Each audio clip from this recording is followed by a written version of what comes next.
नमस्कार दोस्तों, शिखर सारथी education platform में मैं आप सभी का स्वागत करता हूं।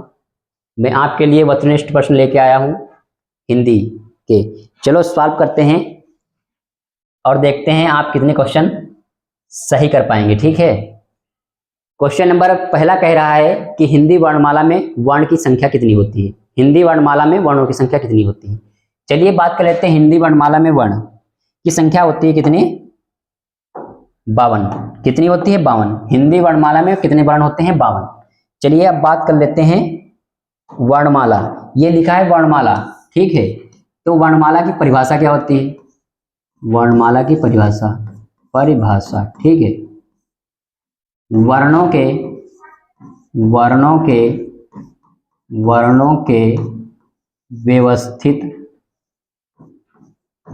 के व्यवस्थित समूह को वर्णमाला कहा जाता है। इसको कहा जाता है वर्णों के व्यवस्थित समूह को वर्णमाला कहा जाता है। वर्णमाला कहा जाता है, ठीक है। एक बार यही इसकी परिभाषा सन 2018 यूपी कांस्टेबल में पूछी गई थी कि वर्णों के समुदाय को क्या कहा जाता है। तो वर्णों के समुदाय को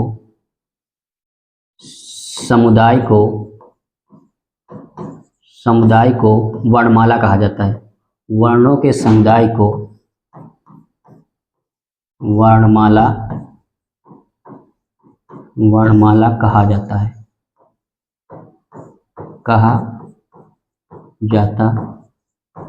है, ठीक है। अच्छा, ये जो 52 वर्ण होते हैं कौन कौन से होते हैं हिंदी वर्णमाला में? तो देखिए, हिंदी वर्णमाला में जो स्वर की संख्या होती है वो 11। क्या होती है? 11 होती है। कौन कौन से 11 होते हैं? छोटा, बड़ा आ, लघु ई, दीर्घ ई, लघु ऊ, दीर्घ ऊ और हमारा लघु री, ए, आए, ओ और आओ, ठीक है। तो हिंदी वर्णमाला में स्वर की संख्या कितनी होती है? 11, ठीक है। व्यंजन कितने होते हैं? हिंदी वर्णमाला में व्यंजन की संख्या होती है 33। कितनी होती है? 33। अच्छा, दरअसल 33 कौन कौन से होते हैं? ठीक है, तो देखो 33 हमारे कौन कौन से होते हैं? स्पर्श व्यंजन की संख्या कितनी होती है? 5 और गुणे 5 बराबर 25। कौन कौन से होते हैं? का वर्ग से माँ तक जितने भी वर्ण होते हैं वो हमारे क्या होते हैं? का वर्ग से माँ तक जितने भी वर्ण होते हैं वो हमारे स्पर्श व्यंजन होते हैं, ठीक है। इसी में बात कर लेते हैं अंतस्थ व्यंजन की। अंतस्थ व्यंजन की संख्या कितनी होती है? 4। अच्छा, ये अंतस्थ व्यंजन 4 कौन कौन से होते हैं? देखिए, या, रा, ला और वा, ठीक है। फिर देखिए ऊष्म व्यंजन की संख्या। ऊष्म व्यंजन की संख्या होती है 4। ये भी 4 होती है। अच्छा, कौन कौन से होते हैं? देखिए, तालव्य सा, मूर्धन्य सा, दंत सा और ये हमारा कंठ वाला हा, ठीक है।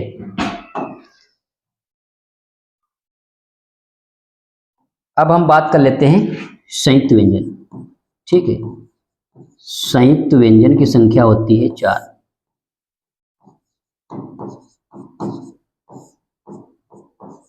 कितनी होती है? 4। अच्छा, कौन कौन से होते हैं?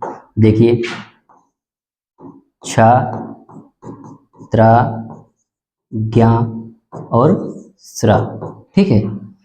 अब उसके बाद में बात कर लेते हैं अयोगवा।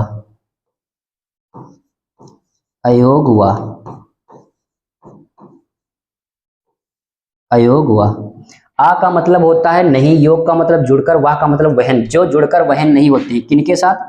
स्वर और व्यंजन के साथ। इनकी संख्या होती है 2, एक होता है अंग और दूसरा होता है आ। ठीक है, फिर उसके बाद होता है उत्क्षिप्त व्यंजन, ठीक है, या ताड़ज्यात व्यंजन। ठीक है, इनकी संख्या कितनी होती है? 2। कौन कौन से होते हैं? ड और ढे। ठीक है, तो कुल वर्ण की संख्या कितनी हो गई?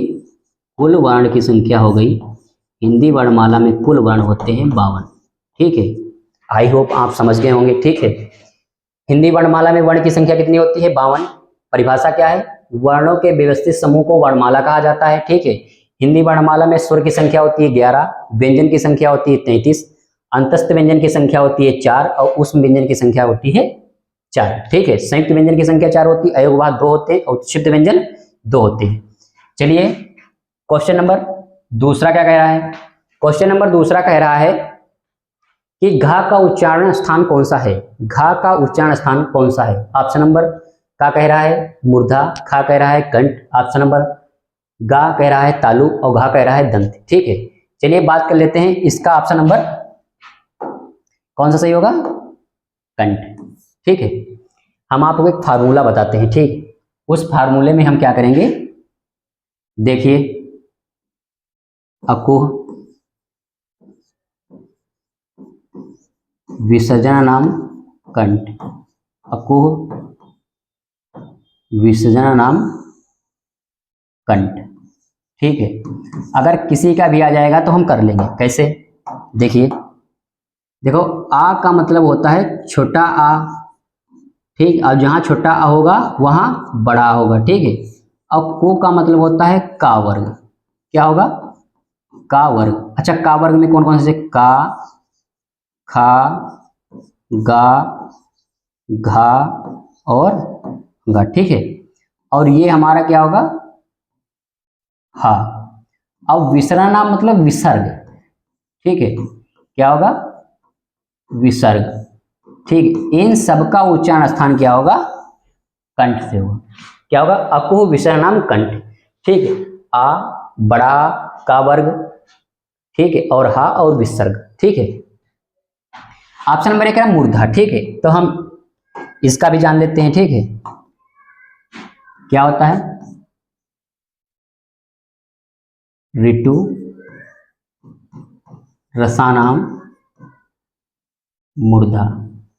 ठीक है, ऋतु रसानाम मूर्धा। ठीक है, देखिए कैसे, देखो री, ठीक है, री और बड़ी री। टू का मतलब होता है टा वर्ग। क्या होगा? टा वर्ग। अच्छा, टा वर्ग में टा, ठा, डा, ढा और अड़ा। ठीक है, और ये हमारा क्या होगा? रा, और ये वाला सा।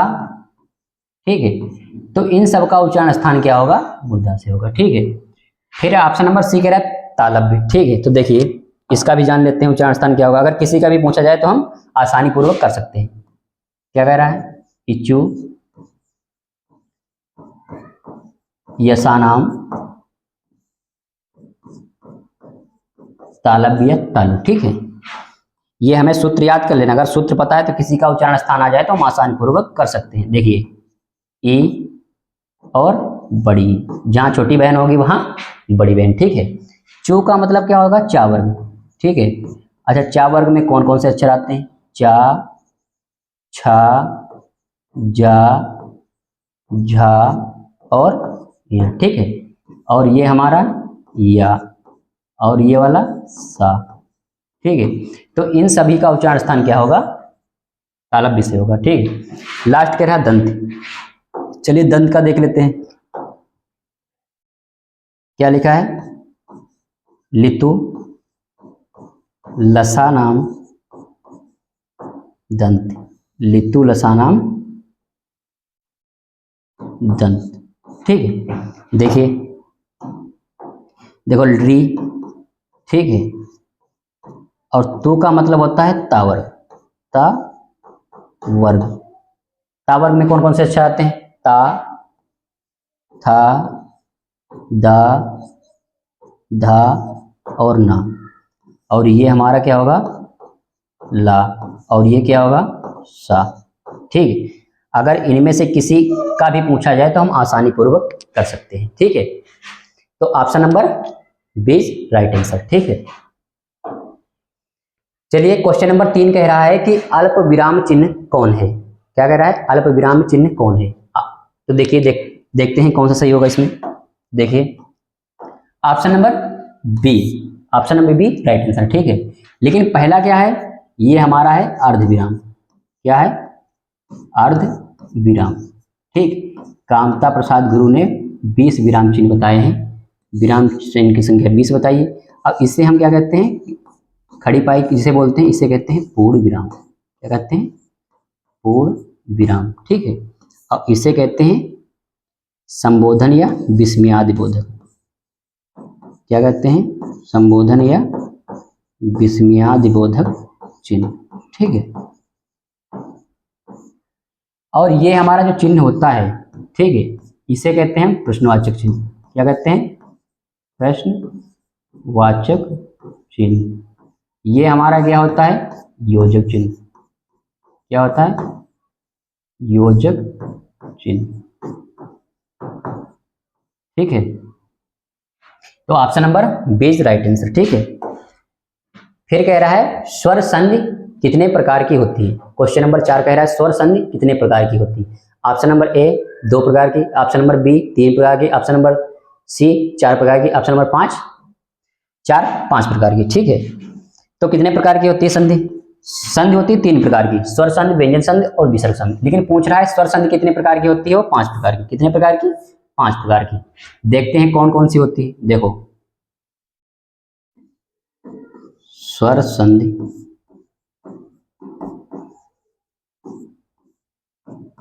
5 प्रकार की होती है। कौन कौन सी होती है, देखो पहला क्या होता है, दीर्घ स्वर संधि। ठीक है, दीर्घ स्वर संधि। दूसरा क्या आता है, गुण स्वर संधि, गुण स्वर संधि। फिर तीसरा होता है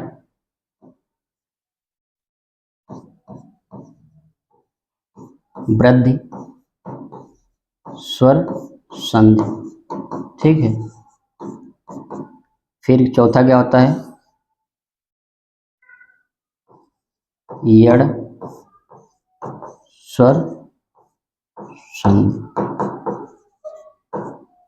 ठीक है, और पांचवा होता है अयाद स्वर संधि। ठीक, तो option number D right answer. ठीक है,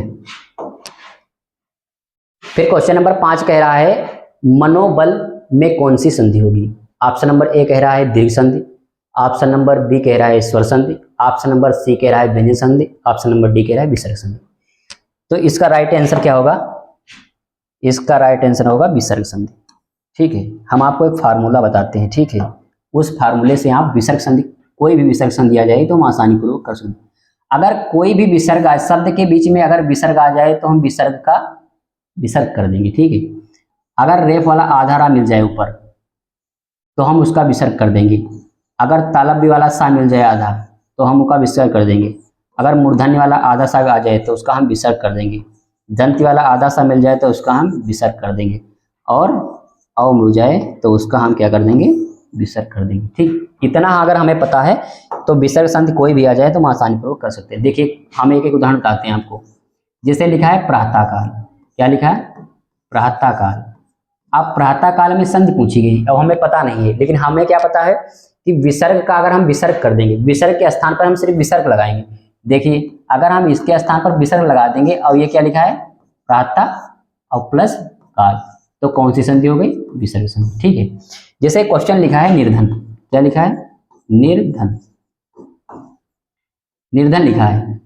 ठीक है, अब पूछ रहे निर्धन में कौन सी संधि है, हमें पता नहीं, लेकिन अगर आधा रा ऊपर है तो हम इसका क्या कर देंगे, इस वाले रा का हम विसर्ग कर देंगे। ठीक है, तो देखिए नी, अब इसका हम विसर्ग कर देंगे नी प्लस धन, तो कौन सी संधि हो गई, विसर्ग संधि। ठीक है, जिसे लिखा है निश्चय, लिखा है क्या, लिखा है निश्चय,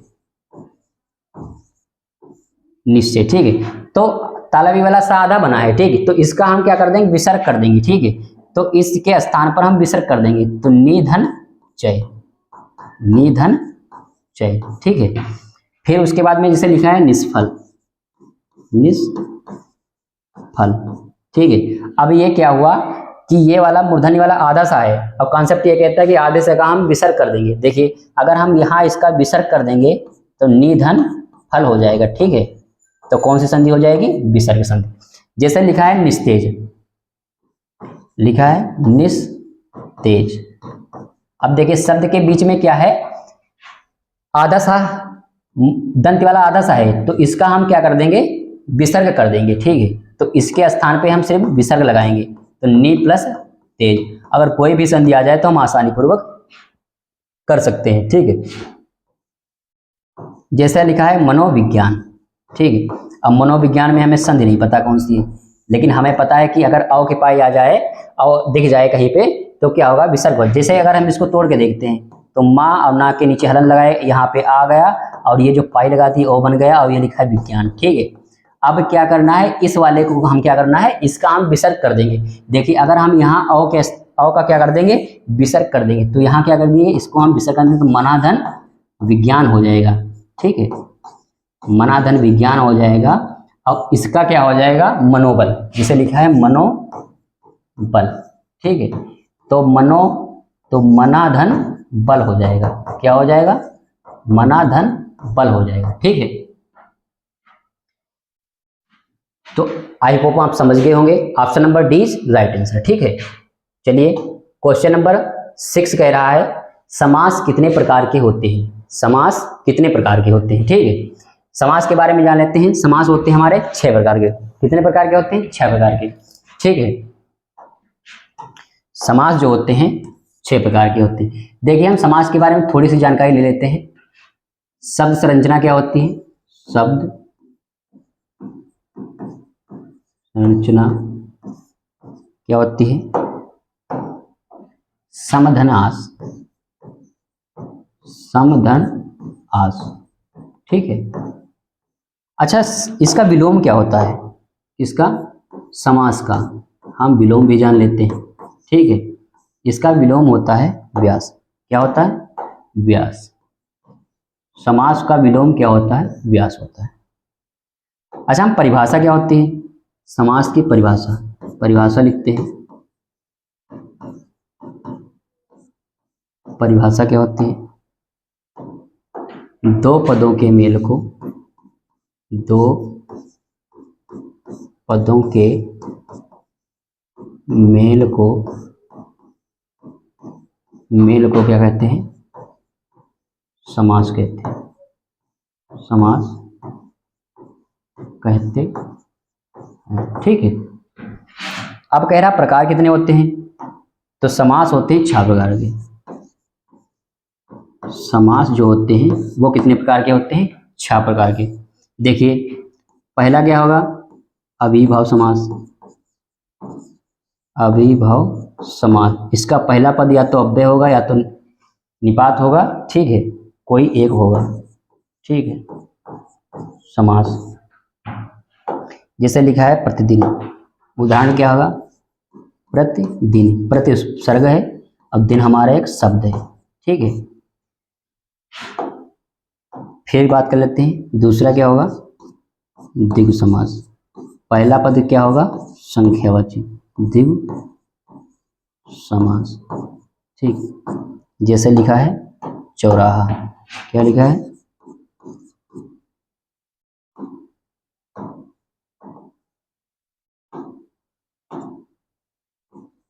क्या लिखा है, चौराहा। चौराहा में कौन सा समास है, तो द्विगु समास। ठीक है, फिर बात कर लेते हैं क्रमधार, क्रमधार समास। जैसे लिखा है काली मिर्च, क्या लिखा है? काली मिर्च। काली क्या है? विशेषण। मिर्च क्या है? विशेष। ठीक है, काली मिर्च में कौन सा समास? कर्मधारय समास। फिर हम बात कर लेते हैं 4 नंबर, क्या होगा? द्वंद्व समास। द्वंद्व समास में क्या होता है? द्वंद्व की यही शुद्ध वर्तनी लिखी है, ठीक है। द्वंद्व समास जहां दोनों पद प्रधान हो, ठीक है, वहां क्या होगा? द्वंद्व समास। जैसे माता पिता, माता और पिता, ठीक है। फिर बात कर लेते हैं 5th नंबर, तत्पुरुष समास। तत्पुरुष समास।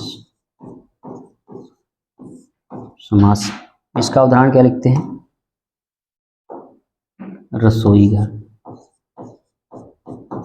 रसोई घर, रसोई के लिए घर, ठीक है। 6 नंबर क्या है? बहुव्रीहि समास। बहुव्रीहि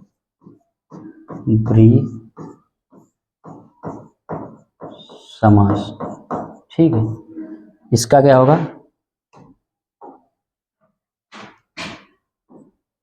लंबोदर, क्या होगा?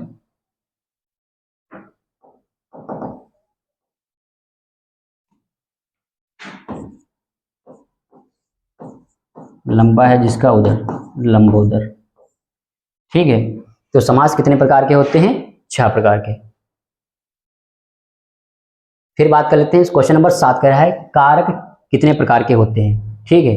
ऑप्शन नंबर ए कह रहा है 7 प्रकार के, फिर कह रहा है 8 प्रकार के, ऑप्शन नंबर बी, और ऑप्शन नंबर सी कह रहा है 9 प्रकार के, ऑप्शन नंबर डी कह रहा है 5 प्रकार के। तो कारक होते हैं हमारे 8 प्रकार के। कितने प्रकार के कारक होते हैं? 8 प्रकार के। कारक की संख्या होती 8। Option number B is right answer, ठीक है। कारक जो होते हैं कितने प्रकार के? 8 प्रकार के, ठीक है। कारक का दूसरा नाम क्या होता है? प्रसर्ग। कारक को ही हम क्या कहते हैं? प्रसर्ग कहते हैं, प्रसर्ग, ठीक है। अच्छा, बात कर लेते हैं कारक के बारे में, थोड़ी डिटेल जान लेते हैं, ठीक है। देखिए, प्रथमा, द्वितीया और तृतीया, चतुर्थी, पंचमी, षष्ठी और सप्तमी,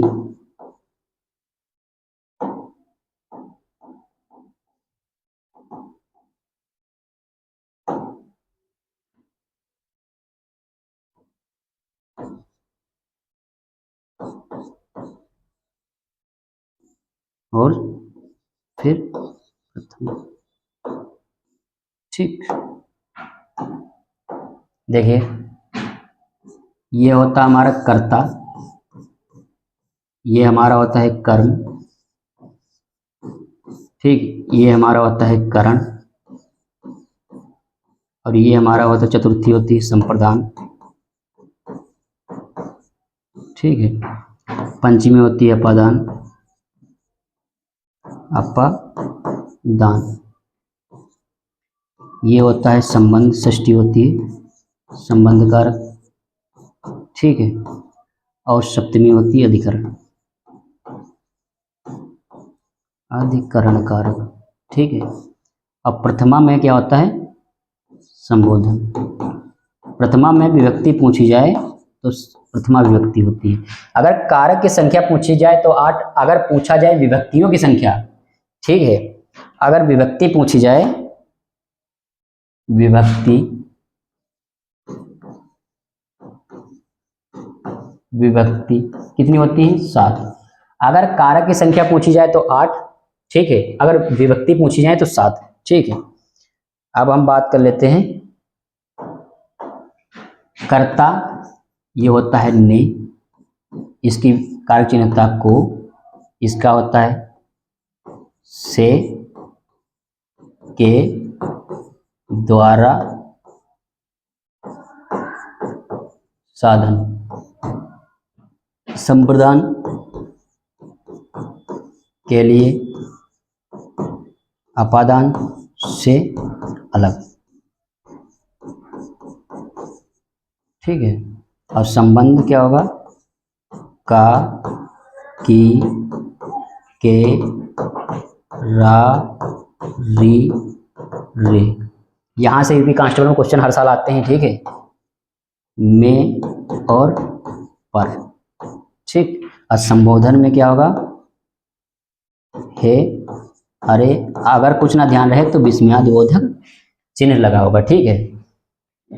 तो आप सभी लोग समझ गए होंगे कार्य कितने प्रकार के, 8, कर्ता, कर्म, करण, संप्रदान, अपादान, संबंध, अधिकरण और संबोधन, ठीक है। तो राइट आंसर क्या होगा, option number B right answer, ठीक है। फिर क्वेश्चन नंबर कह रहा है 8, कह रहा है पुल्लिंग वाचक शब्द बताइए, ठीक है।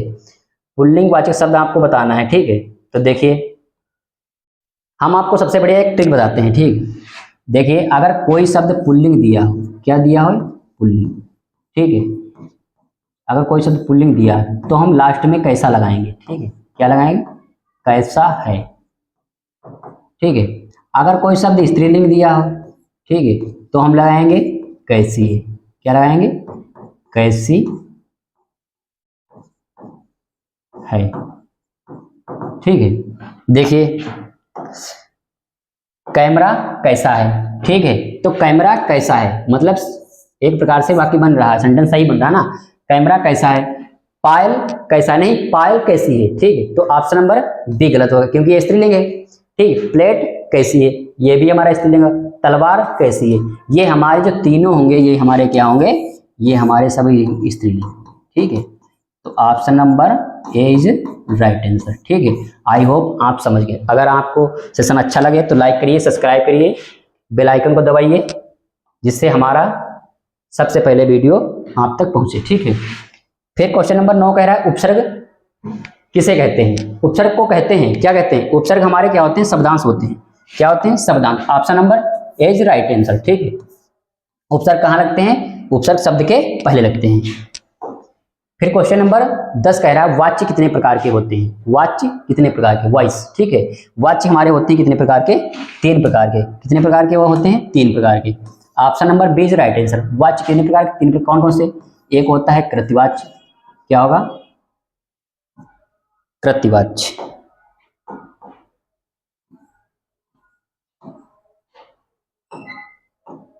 एक होगा हमारा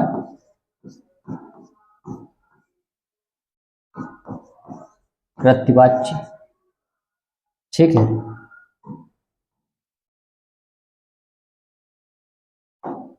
फिर होगा दूसरा क्रमवाच्य, क्रमवाच्य, और तीसरा होगा भाववाच्य, भाववाच्य, ठीक है। अच्छा बात कर लेते हैं कृत्यवाच्य। कृत्यवाच्य में कर्ता की प्रधानता होती है, इसकी कर्ता प्रधान होता है, ठीक है, कर्ता प्रधान होता है, इसमें कर्म प्रधान होता है, क्या होता है, कर्म प्रधान होता है। और भाववाच्य में क्रिया की प्रधानता होती है, किसकी, क्रिया प्रधान होती है, ठीक है। तो option number B is right answer. वाच्य कितने प्रकार के होते हैं, 3 वाच्य, कृत्यवाच्य, क्रमवाच्य और भाववाच्य, ठीक है। फिर क्वेश्चन नंबर 11 कह रहा है वर्णमाला किसे कहते हैं। हम जब पहला क्वेश्चन करा रहे थे तो वर्णमाला की परिभाषा बताए थे, तो देखिए वर्णों के व्यवस्थित समूह को क्या कहते हैं, वर्णमाला कहते हैं, क्या कहते हैं, वर्णों के व्यवस्थित समूह को जो सीक्वेंस में लिखे जाते हैं उन्हें हम वर्णमाला कहते हैं। Option number D is right answer, ठीक है। फिर क्वेश्चन नंबर कह रहा है हिंदी भाषा में कितने स्वर होते हैं। 12 नंबर क्वेश्चन कह रहा है हिंदी भाषा में कितने स्वर की संख्या होती है, तो स्वर की संख्या होती है 11। कितनी होती है, 11। हिंदी वर्णमाला में स्वर की संख्या होती है 11। अच्छा कौन कौन से 11 होते हैं, देखिए छोटा आ, बड़ा आ, लघु ई, दीर्घ ई, ठीक है, और लघु ऊ और दीर्घ ऊ, ठीक है, लघु री, फिर क्या होगा ए, आए और ओ और आओ, तो देखिए कितनी संख्या होगी, हिंदी वर्णमाला में वर्णों की संख्या कितनी होती है, 11। ठीक है। फिर क्वेश्चन नंबर 13 का, हिंदी भाषा में कितने व्यंजन होते हैं? हिंदी भाषा में व्यंजन की संख्या कितनी होती है? ऑप्शन नंबर ए कह रहा है 21, ऑप्शन नंबर बी कह रहा है 33, ऑप्शन नंबर सी कह रहा है 36, ऑप्शन नंबर डी कह रहा है 40। तो हिंदी वर्णमाला में व्यंजन की संख्या कितनी होती है? 33।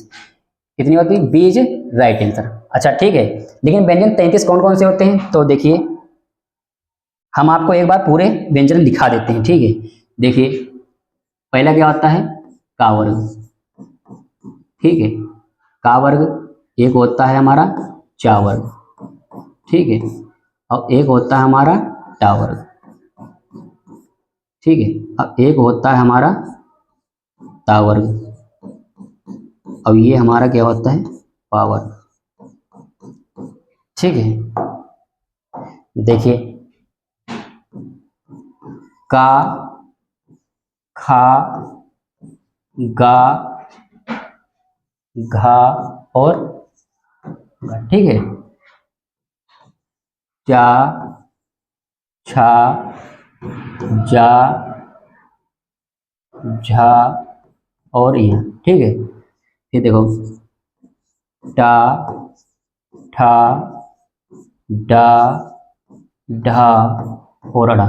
ठीक है, फिर बात कर लेते हैं ता, था, दा, धा और ना। फिर क्या कहते हैं, पा, फा, बा, भा और मा। ठीक, अब देखो फिर होते हैं अंतस्थ व्यंजन। क्या होते हैं? अंतस्थ व्यंजन। इनकी संख्या होती है 4। कौन कौन से होते हैं? या, रा, ला, वा। ठीक, फिर बात कर लेते हैं ये, फिर इसमें होते हैं ऊष्म व्यंजन। ऊष्म व्यंजन, ऊष्म व्यंजन की संख्या कितनी होती है? 4। अच्छा कौन कौन से 4 होते हैं? देखिए चालव्य सा, मूर्धन्य सा, दंत सा और कंठ वाला हा। ठीक है, देखिए जो का वर्ग के होते हैं, ठीक है, का वर्ग से लेके मा तक वो हमारे क्या होते हैं? स्पर्श व्यंजन। का वर्ग से मा तक क्या होते हैं? स्पर्श व्यंजन। अच्छा देखिए जैसे 1, 2, 3, 4, 5। ठीक, अब यहाँ भी कितने हैं? 5 हैं यहाँ तक, माँ तक। ठीक है, तो 5 गुणे 5 बराबर कितने हो जाएंगे? 25। मतलब स्पर्श व्यंजन की संख्या कितनी होगी? 25। ठीक है, अब देखो तो अगर इनको हम कुल काउंट करेंगे, ठीक है, तो कितने हो जाएंगे? व्यंजन की संख्या कुल कितनी हो जाएगी? 33। कितने हो जाएंगे? 33। देखिए हर वर्ग का पहला, ठीक है, हम यहीं पे बात कर लेते हैं। देखिए हर वर्ग का पहला, एक छोड़ के तीसरा और पांचवा, इतना ध्यान रखना, पहला, तीसरा और पांचवा। ठीक है, जिनको हम ओड नंबर बोलते हैं। ठीक, जो विषम संख्याएं होती हैं, तो ये हमारे क्या होते हैं? अल्प प्राण। इनको क्या कहते हैं? अल्प प्राण। ठीक है, अल्प का मतलब होता है थोड़ा और प्राण का मतलब होता है वायु। ठीक है, इनको बोलने पर, इन वर्णों को बोलने पर क्या होगी? शरीर से वायु कम निष्कासित होगी या कम वायु बाहर से निकलेगी। ठीक है, फिर देखिए बात कर लेते हैं ये जो सम संख्या होती है 2 और 4, इसे कहते हैं हम महाप्राण। अच्छा महा का मतलब समझते हो? महा का मतलब होता है अधिक, प्राण का मतलब होता है वायु। ठीक है, इन वर्णों को बोलने पर, ठीक है, जो यहां तक, इनको बोलने पर क्या होगा? जो शरीर से है ऊष्मा ज्यादा बाहर निकलेगी, इसीलिए हम इन्हें महाप्राण कहते हैं। ठीक है, कैसे बोल के देखते हैं। देखिए अगर कै बोलेंगे, कै कम आवाज नहीं, खे ज्यादा, इसका मतलब, ठीक है, अगर हम बोलते हैं जैसे चा, च कम आवाज आई, ठीक, कम वायु बाहर निकली, ठीक, छ ज्यादा आई, ठीक, तो इससे हम पहचान सकते हैं। जैसे टे कम आई, ठे ज्यादा आई, ठीक है, जैसे ते, फिर उसके बाद थे ज्यादा आई, प ठीक। तो कुल मिला के अगर इनको बोलेंगे तब कम वायु निकलेगी और इनको बोलने पर ज्यादा वायु निकलेगी, समझ रहे? इसलिए इन्हें अल्प प्राण और महाप्राण कहा जाता है। जो लास्ट के 5 होते हैं, लास्ट के होते हैं 5, इनको बोलते हैं पंचम वर्ण। क्या बोलते हैं? पंचम वर्ण, ठीक, या पंचमाक्षर वर्ण बोलते हैं, ठीक है। अगर देख लेते यहीं पे क्या होता है कि जो सब पहला और दूसरा होता है हर वर्ग का, उसे हम कहते हैं अघोष। क्या कहते हैं? अघोष। आ का मतलब नहीं, घोष मतलब गूंज। जो कम होगी तो गूंज उत्पन्न, लेकिन कम होगी। और लास्ट के 3 क्या होते हैं? लास्ट के जो 3 होते हैं, ये जो होते हैं तीसरा, चौथा और 5वां, इसे बोलते हैं हम सघोष। सघोष को ही बोलते हैं घोष, ठीक है।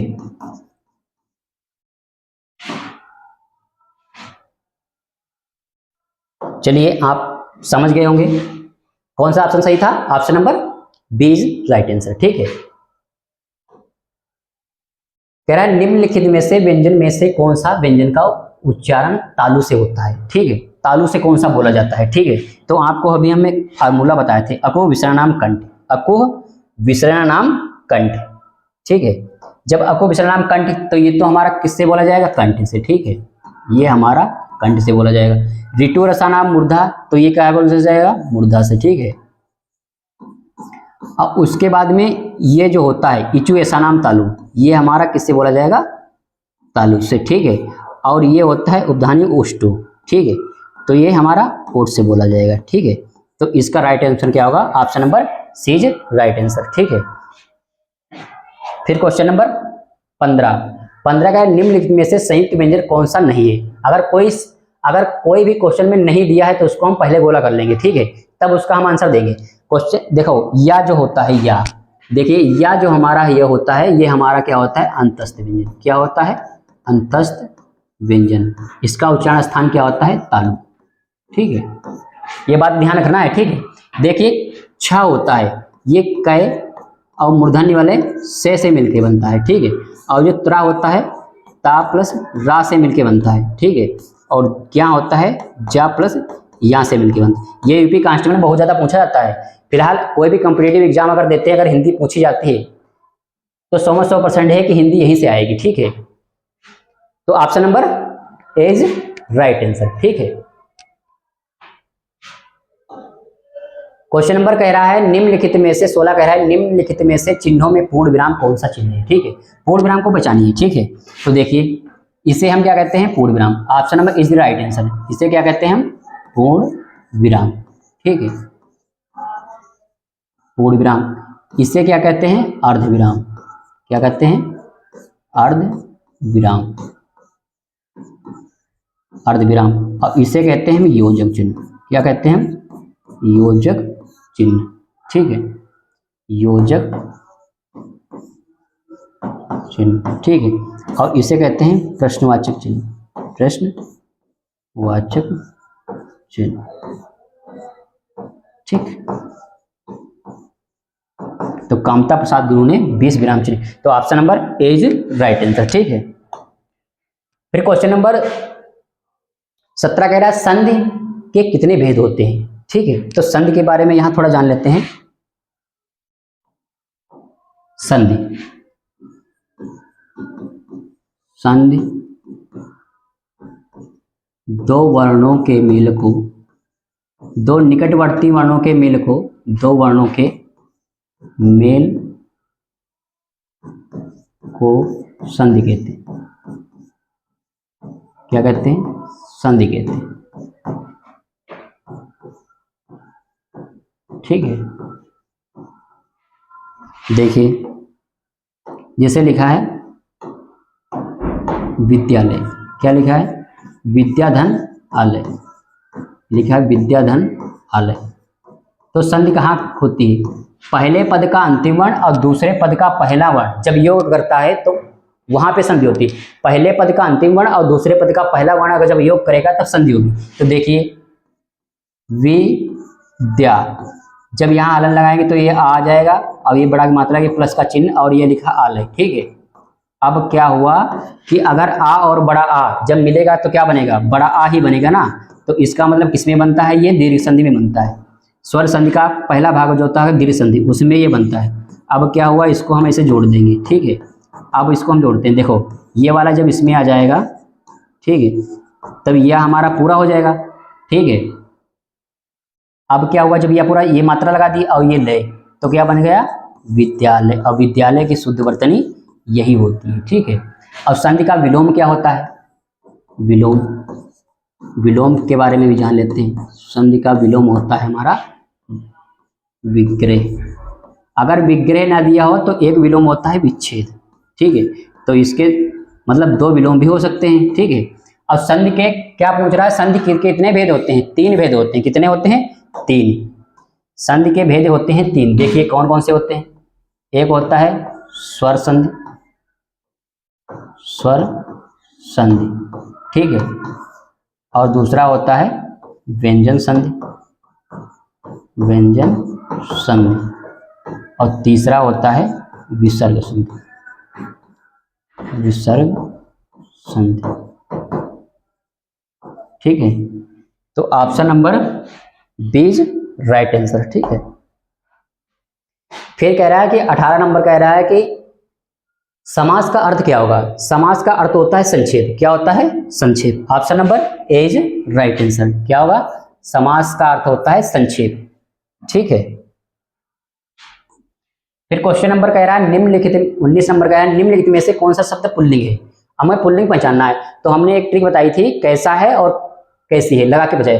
देखो दया हमारी कैसी है, इसका मतलब ये हमारा क्या होगा, ये तो हमारा पुल्लिंग होगा, मतलब स्त्रीलिंग होगा। माया हमारी कैसी है, ये भी स्त्रीलिंग। भाषा कैसी है, ये हमारे तीनों जो होंगे ये हमारे क्या होंगे, स्त्रीलिंग है। क्या है, स्त्रीलिंग है, ठीक है। और ये हमारा क्या है, ये हमारा पुल्लिंग है। आभार कैसा है, ठीक है, आभार कैसा है, ठीक है। तो option number D right answer, ठीक है। चलिए बात कर लेते हैं 20 नंबर। क्या कह रहा है, निम्नलिखित में से कौन सा पुल्लिंग है, ओ सॉरी, निम्नलिखित में से कौन सा शब्द स्त्रीलिंग है। स्त्रीलिंग पहचानना है और हम कैसे लगा के देखते हैं, ठीक है। देखिए सौभाग्य कैसा है, तो इसका मतलब ये हमारा क्या है, पुल्लिंग है। क्या है, ये हमारा पुल्लिंग है, ठीक है। सुंदरता कैसी है, सुंदरता कैसी है, ये हमारा स्त्रीलिंग है। ये हमारा क्या है, स्त्रीलिंग है। राइट ऑप्शन जो होगा ये हमारा क्या होगा, बी नंबर। काव्य हमारा कैसा है, ये हमारा भी क्या होगा, पुल्लिंग होगा। ये भी हमारा पुल्लिंग होगा। और ये चंद्र कैसा है, ये भी हमारा पुल्लिंग ही होगा, ठीक है। तो ऑप्शन ये भी कट हो गया, ऑप्शन ये भी कट हो गया। Option number B is right answer, ठीक है। फिर कह रहा है तोता डाल पर बैठा है, इस वाक्य में कौन सा कारक है। तोता डाल पर बैठा है, क्वेश्चन नंबर 21 कह रहा है तोता डाल पर बैठा है। देखिए अभी हम क्या बताए थे, अभी कारक के बारे में बता रहे थे डिटेल में, ठीक है। तो देखिए करण कारक, संबंध कारक, अधिकरण कारक या अपादान कारक, ठीक है। तो देखिए कारक चिन्ह लगा कर देखो, इसमें क्या होता है, मैं और पर, ठीक है। तो option number C is right answer. अच्छा करण में क्या होगा, से और के द्वारा, क्या होगा, के द्वारा। और संबंध में क्या होगा, का, की, के, रा, री, रे। और अपादान में क्या होगा, से अलग होना, जहां किसी चीज का अलगाव हो, ठीक, वहां क्या होगा, अपादान कारक होगा, ठीक है। तो option number C is right answer. तोता कहां पर बैठा है, डाल पर, ठीक है। तो पर किस में आया, अधिकरण कारक पे, ठीक है। क्वेश्चन नंबर 22 कह रहा है जो शब्द संज्ञा की विशेषता बताते हैं उन्हें क्या कहते हैं। जो शब्द संज्ञा की विशेषता बताते हैं उसे क्या कहते हैं, हम विशेषण कहते हैं। क्या कहते हैं, विशेषण कहते हैं। Option number B is right. विशेषण कितने प्रकार के होते हैं, 4 प्रकार के, ठीक है। अच्छा सर्वनाम कितने प्रकार के होते हैं, ये हमारे 6 प्रकार के होते हैं, ठीक। क्रिया कितने प्रकार की होती है, 2 प्रकार की, ठीक। कैसे पहचानेंगे, तो 1 2 3 4 5 6, तो कितने प्रकार, 6 प्रकार के। विशेषण कितने प्रकार के, 4 प्रकार, 1 2 3 4, ठीक है। तो option number B is right answer, ठीक है।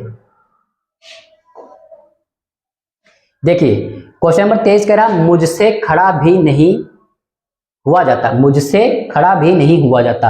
इस वाक्य में वाच्य पहचानिए है, ठीक है। तो देखिए जिसमें नहीं दिया हो, सबसे बढ़िया फार्मूला है, ट्रिक है कि जिसमें नहीं दिया, अगर कहीं नेगेटिव दिया है तो इसका मतलब क्या होगा, ये हमारा भाववाच्य होगा। इसमें किसकी प्रधानता होती है, क्रिया की। किसकी होती है, क्रिया प्रधान होती है। और कर्मवाच्य में कर्म प्रधान होता है, कर्म प्रधान होता है, ठीक है। वाच्य कितने प्रकार के होते हैं, 3 प्रकार के। कृत्यवाच्य में कर्ता की प्रधानता होती है, कर्ता प्रधान होता है, ठीक। अब इसमें क्या होती है, क्रिया प्रधान होती है। तो option number A is right answer, ठीक है। चलिए बात कर लेते हैं नेक्स्ट क्वेश्चन। नेक्स्ट क्वेश्चन कह रहा है संयोग में किस उपसर्ग का प्रयोग हुआ है, ठीक है। मतलब संयोग में कौन सा उपसर्ग लगा है। देखिए एक व्यंजन संधि का उदाहरण है, सम उपसर्ग के बाद अगर अंतस्थ व्यंजन या रा ला वा सा साहा आए तो उस क्या हो जाएगा, अनुस्वार हो जाए। जो मैं होता है उसका हम अनुस्वार कर देते हैं, ठीक है। जैसे सम उपसर्ग के बाद अगर कोई वर्ण अंतस्थ व्यंजन या उस व्यंजन में से एक, जहां यहाँ या आ रहा है तो इस वाले का क्या हो जाएगा, अनुस्वार हो जाएगा, तो क्या होगा, संयोग, ठीक है। तो इसमें उपसर्ग कौन सा है, इसमें उपसर्ग सम उपसर्ग है, सन भी नहीं है, सा भी नहीं है और सु भी नहीं है। तो option number A is right answer, ठीक है। फिर कह रहा है बैठक शब्द में कौन सा प्रत्यय है। क्वेश्चन नंबर 25 कह रहा है बैठक में कौन सा प्रत्यय है, ठीक है। प्रत्यय कहाँ शब्द के बाद में लगते हैं, ठीक है, उपसर्ग कहाँ पहले लगते हैं। तो बैठक में कौन सा है, अक प्रत्यय है, बे भी नहीं होगा, बैठ भी नहीं होगा और का भी नहीं होगा। Option number C is right answer, ठीक है। जैसे घबराहट पूछा जाए, घबराहट में आहट प्रत्यय होता है, ठीक है। जैसे क्वेश्चन नंबर 26 कह रहा है अपने मुंह मियाँ मिट्ठू बनना का अर्थ क्या होता है, ठीक। ऑप्शन नंबर ए कह रहा है अपनी प्रशंसा स्वयं करना, ठीक। तो यही हमारा ऑप्शन नंबर यही सही है, क्योंकि अपनी प्रशंसा स्वयं करना, अपना मतलब निकालना ये गलत है, ठीक है, ये भी गलत है। अत्यधिक प्रिय होना और बहुत समय बाद दिखना ये भी गलत है, ठीक है। तो option number A is right answer, ठीक है। फिर बात कर लेते हैं जंगल में लगने वाली आग को क्या कहते हैं, ठीक है। जंगल में लगने वाली आग जो होती है उसे हम क्या कहते हैं, दावानल कहते हैं।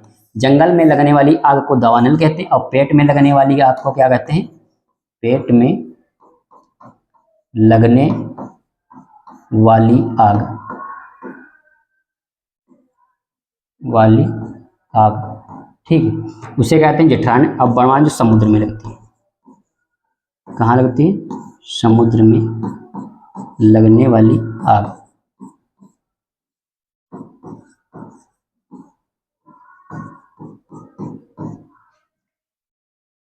दोस्तों आपको यह सेशन कैसा लगा कमेंट बॉक्स में जरूर कमेंट करिएगा, ठीक है। धन्यवाद।